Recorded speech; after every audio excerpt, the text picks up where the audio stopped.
Alright folks, Hannah is sick today, so I am recording my lecture so that Mr. Bunker does not have to do it. I want you guys to do 8.1 and 8.2 section reviews in class. Do it after I've concluded the lecture. We'll go over 8.3 possibly with the sheets tomorrow, or I may record another lecture for that. So 8.3 is on page 230 of your books. Aaron, you may need to pause the video at this point because I'm quite sure that they're all going to go run to their crates or pull it out of their bags at this point. Okay, so 8.3 is bonding theories.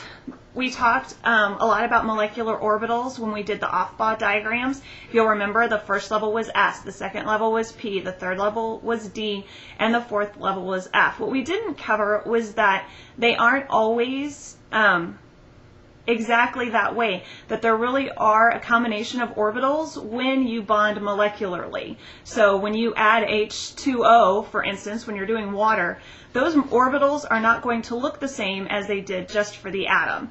So there are some pictures at the bottom of page 230. Notice where the nuclei are in comparison to the outer bounds of the electron cloud. Notice that the electrons probably spend most of their time between the two nucleuses. They don't get out a lot because those are the places where they're going to be most stable, at least in the s orbital. Now, when you look at the p orbital on page 231, notice that the plus sign always represents the nucleus, and notice how when it's simply a p orbital by itself that the nucleus is in the middle and the electron cloud can extend to either side.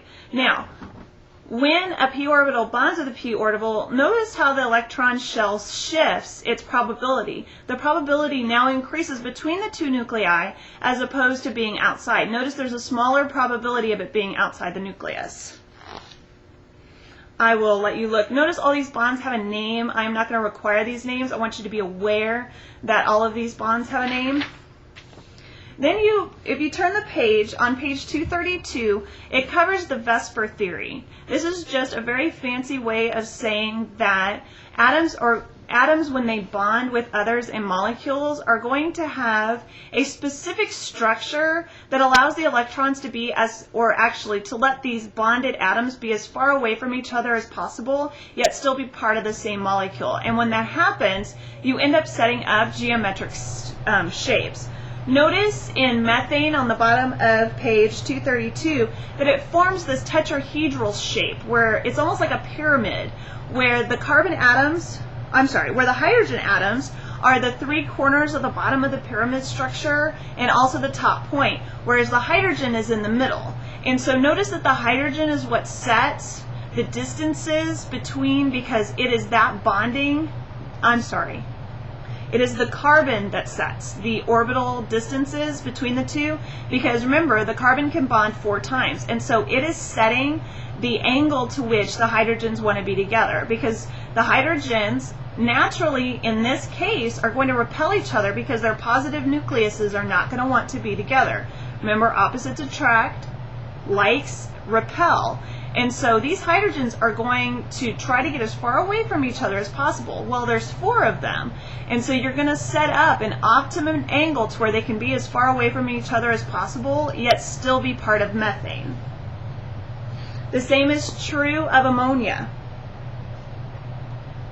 So, but notice too, remember we talked about ammonia had that unshared electron pair. Notice for ammonia that is the top of that pyramid, which is why ammonia tends not to stay ammonia. It has a tendency to bond with other things. So, there is a whole list of atomic shapes. There's linear, there's triagonal, there's triatomic, pyramidal, tetrahedral. You get the picture. I just want you guys to be aware. Remember, we talked about how what I draw on the board is 2-dimensional, but atoms operate in a 3-dimensional space. So, what this allows us to do for the Vesper, if we go back to the hybridization of the orbitals, where instead of just having a straight s orbital, you might have an sp orbital where they have combined. This helps us to accommodate some of those shapes. And so On page 234, notice they have a Vesper configuration, but they've illustrated what the S&P orbitals look like and how that they really are still there, but it's all part of a larger shape for the molecule itself. We covered double bonds. This is also true for double bonds. If you notice the ethene molecule on page 235, they have a molecular representation. Notice the pi bond. That's a little odd. Read about the pi bond back on page 231. And notice how that this is one of those places where the electron isn't so much running around the atom like this. It's basically has picked a side, either this side or this side. There's not going to be a lot of crossing between the two. The areas of probability are on either side. So notice in the ethene molecule that is that other bond that is represented. You have your traditional bonds, but then you have this pi bond, okay? And then notice too the ethene, EHTYNE, on page 235. It has another way, and it shows you how all of these things got added together in order to create this big molecule and all of its probabilities of where its electrons are. So I also want you to remember this has to do with its handedness, especially the pi bond. That kind of lets you know if you have a left-handed or a right-handed molecule.